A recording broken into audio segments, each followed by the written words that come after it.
इंतज़ार कर रही हैं कि कब उनके लिए वैक्सीन मिले और कब वो अपने पूरी आबादी को वैक्सीनेट। लगभग ख़त्म हो गई और सरकारों को 18 से 44 साल वाले युवाओं के लिए जो वैक्सीन के सेंटर लगाए थे वो सब बंद करने पड़ रहे हैं।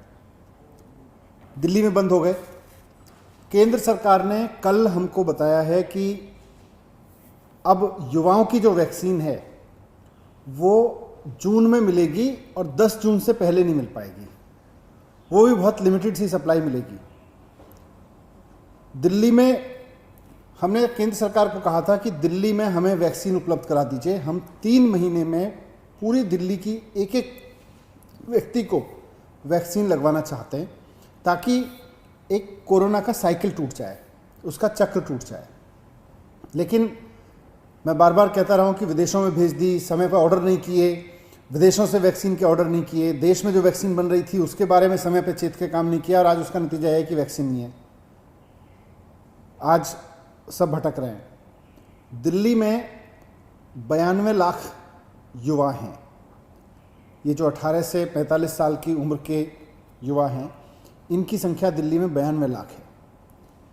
इनके लिए हमको 1,84,00,000 डोजेज चाहिए वैक्सीन की। सेंट्रल गवर्नमेंट ने हमें अप्रैल में केवल 4.5 लाख डोज दी। 1,84,00,000 चाहिए। अप्रैल में केवल 4.5 लाख डोज दी, मई में 3,67,000 डोज दी और जून में करीब 5.5 लाख डोज देने का एस्टिमेट दिया है। वो भी अभी 10 जून से देंगे। अगर इन 92 लाख युवाओं को कोरोना से सुरक्षित करना है, इनको बचाना है, कहते हैं कि युवा देश की एनर्जी है, देश की इस ताकत को बचाना है, तो एक ही तरीका है कि इनको वैक्सीन लगाई जाए। एक ही तरीका है कि एक एक युवा को वैक्सीन उपलब्ध कराई जाए और उसको दोनों डोज लगा के उसको सुरक्षित घोषित कर दिया जाए। लेकिन केंद्र सरकार कुंडली मार के वैक्सीन के डिस्ट्रीब्यूशन पे बैठी है। कहने के लिए तो कह रही है, हमने राज्य सरकारों को कह दिया है कि खुलेआम ले लीजिए, आप खरीद लीजिए, लेकिन उसके बाद संख्या तय कर रही है कि आप 50,000 से ज़्यादा नहीं खरीद सकते, आप 1 लाख से ज़्यादा खरीद नहीं सकते, आप 1.5 लाख से ज़्यादा खरीद नहीं सकते। कुंडली मार के बैठी है पूरे वैक्सीन डिस्ट्रीब्यूशन पे। दिल्ली सरकार वैक्सीन लगाना चाहती है युवाओं को, केंद्र सरकार उसको रोक रही है। मैं केंद्र सरकार से पूछता हूं कि अगर दिल्ली सरकार अपने दिल्ली के युवाओं को वैक्सीन लगाना चाहती है तो आपको उसमें प्रॉब्लम क्या है? केंद्र सरकार से मैं पूछना चाहता हूं कि दिल्ली सरकार जब आपसे कहती है हमें अपने युवाओं को वैक्सीन लगानी है, तो आप कहते हो हमारे पास वैक्सीन नहीं है। प्राइवेट हॉस्पिटल उसी यूथ को महंगे दाम पे वैक्सीन लगाने के लिए जब कंपनियों से वैक्सीन खरीदता है तो केंद्र सरकार उसको वैक्सीन दिलवा देती है। ये क्या सेटिंग है? मतलब राज्य सरकार अगर युवाओं के लिए वैक्सीन मांगे तो केंद्र सरकार कहती है कि वैक्सीन नहीं है, वैक्सीन कंपनियां वैक्सीन नहीं बना पा रही, वैक्सीन कंपनियों के पास वैक्सीन उपलब्ध नहीं है। उन्हीं कंपनियों से केंद्र सरकार प्राइवेट हॉस्पिटल्स को वैक्सीन दिलवा रही है, क्योंकि प्राइवेट हॉस्पिटल्स महंगे दाम पे फिर उन युवाओं को लगा रहे हैं। जो वैक्सीन राज्य सरकार फ्री में लगाना चाहती है अपने युवाओं को, वो वैक्सीन प्राइवेट हॉस्पिटल 1,000 रुपए में, 1,200 रुपए में लगवा रहे हैं।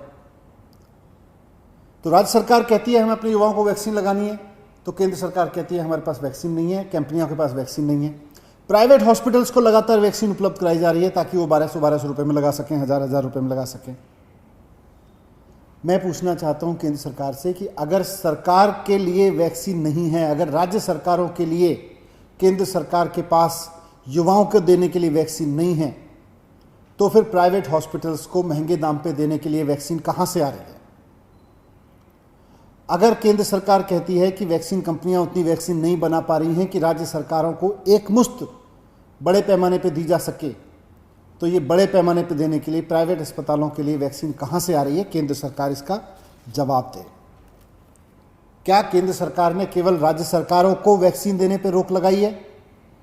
क्या केंद्र सरकार ने प्राइवेट अस्पतालों की किस राज्य को कितनी वैक्सीनेशन दी जा रही है, इस पे कोई राशनिंग नहीं है, इस पे कोई रेगुलेशन नहीं है? केंद्र सरकार पूरा डेटा रखे, किस राज्य को कितनी दी जा रही है, केंद्र सरकार प्राइवेट अस्पतालों को कितनी वैक्सीन दिला रही है, ये सारा डेटा केंद्र सरकार को रखना चाहिए। एक तो ये मुद्दा मुझे वैक्सीन के संबंध में रखना था। दूसरा, कल जीएसटी की मीटिंग हुई, जीएसटी काउंसिल की मीटिंग हुई। जीएसटी काउंसिल ये तय करती है कि देश में किस चीज़ पर कितना टैक्स लगेगा। दिल्ली की ओर से मैंने दिल्ली के वित्त मंत्री के रूप में मांग रखी कि वहाँ पर vaccine, oxygen concentrator, oximeter, PP kits, testing kits जैसी जितनी चीज़ें हैं, ऑक्सीजन सिलेंडर्स, लेकिन मूल रूप से वैक्सीन, इसको सबको टैक्स फ्री कर दिया जाए, इस पर जीएसटी का रेट 0 कर दिया जाए। लेकिन भारतीय जनता पार्टी के कुछ वित्त मंत्रियों ने इसका विरोध किया। पश्चिम बंगाल ने इसका समर्थन किया, पश्चिम बंगाल ने भी यही मांग रखी, पंजाब ने भी यही मांग रखी, छत्तीसगढ़ ने यही मांग रखी, तमिलनाडु ने यही मांग रखी, झारखंड ने यही मांग रखी, यहां तक कि भारतीय जनता पार्टी के कुछ वित्त मंत्रियों ने भी, 2-3 वित्त मंत्रियों ने यह मांग रखी कि वैक्सीन पर टैक्स का रेट 0 कर दिया जाए, ताकि देश का आम आदमी वैक्सीन लगवा सके। उसके ऊपर अगर वो प्राइवेट में भी जा रहा है, राज्य सरकारें भी मान लो लगवा रही हैं, तो वैक्सीन से इस वक्त वैक्सीन पेंडेमिक, इसको महामारी से लड़ने की सबसे बड़ी दवाई है। इससे पैसा कमाने के ना सोचें, पैसा कमाने की जगह हम ज़्यादा से ज़्यादा लोगों तक वैक्सीन पहुंचाने की सोचें, इसलिए इसको टैक्स फ्री कर दिया जाए पूरे देश में वैक्सीन को। लेकिन भारतीय जनता पार्टी के कई वित्त मंत्रियों ने इसका विरोध किया। उन्होंने कहा नहीं, टैक्स तो लगना चाहिए वैक्सीन पे, पल्स मीटर पे, ऑक्सीमीटर पर टैक्स तो लगना चाहिए। ऑक्सीजन कंसंट्रेटर आज तो आम आदमी घर में खरीद के भी रख रहा है, सिलेंडर ऑक्सीजन का, PP kits, testing kits, ventilator, इन सब पे टैक्स तो लगना चाहिए। इतने सारे वित्त मंत्रियों ने कल मांग की कि इस पे टैक्स फ्री कर दिया जाए, लेकिन भारतीय जनता पार्टी के कई वित्त मंत्री इस पे अड़े रहे कि नहीं, इस पर टैक्स लगना चाहिए, इसको टैक्स फ्री नहीं करना चाहिए। इसकी वजह से कल फैसला नहीं हो सका इस पे, नहीं तो कल इस देश में वैक्सीन भी टैक्स फ्री हो जाती पूरे देश में, और कल वेंटिलेटर से लेके oximeter, oxygen concentrator, oxygen cylinder, सारी चीज़ें टैक्स फ्री हो जाती। मैं भारतीय जनता पार्टी से भी पूछना चाहता हूं कि अगर महामारी के इस समय में बीमारी की ये दवाइयाँ, बीमारी के ये थोड़े बहुत उपकरण जो आम जनता यूज़ कर रही है, जो ऑक्सीमीटर आम जनता यूज़ कर रही है, अगर टैक्स फ्री हो जाते हैं, उसको थोड़ा सस्ते मिल जाते हैं, तो इसमें भारतीय जनता पार्टी को क्या प्रॉब्लम है? क्यों भारतीय जनता पार्टी ने कल, भारतीय जनता पार्टी के फाइनेंस मिनिस्टर्स ने कल इस बात पे जोर दिया कि टैक्स फ्री नहीं होनी चाहिए? भारतीय जनता पार्टी बताए कि वो देश में महामारी के इस समय में इन सब चीज़ों से कमाई क्यों करना चाहती है। क्या आपदा के इस समय में चीज़ों को सस्ता करके आम आदमी को उपलब्ध कराना, हॉस्पिटल्स को सस्ते में उपलब्ध कराना आज का सरकारों का कर्तव्य नहीं है? क्यों भारतीय जनता पार्टी की सरकारें इसके विरोध में है कि टैक्स फ्री कर दिया जाए इन सब चीज़ों को? इसका जवाब Bharatiya Janata party they. Thank you.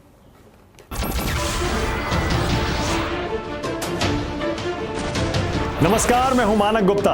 अगर आपको हमारा ये वीडियो पसंद आया हो तो इसे लाइक और शेयर जरूर करें, और हां, हमें सब्सक्राइब और फॉलो करना ना भूलें, ताकि आप देश और दुनिया की कोई खबर मिस ना करें। तो जुड़े रहिए हमारे साथ और देखते रहिए News 24।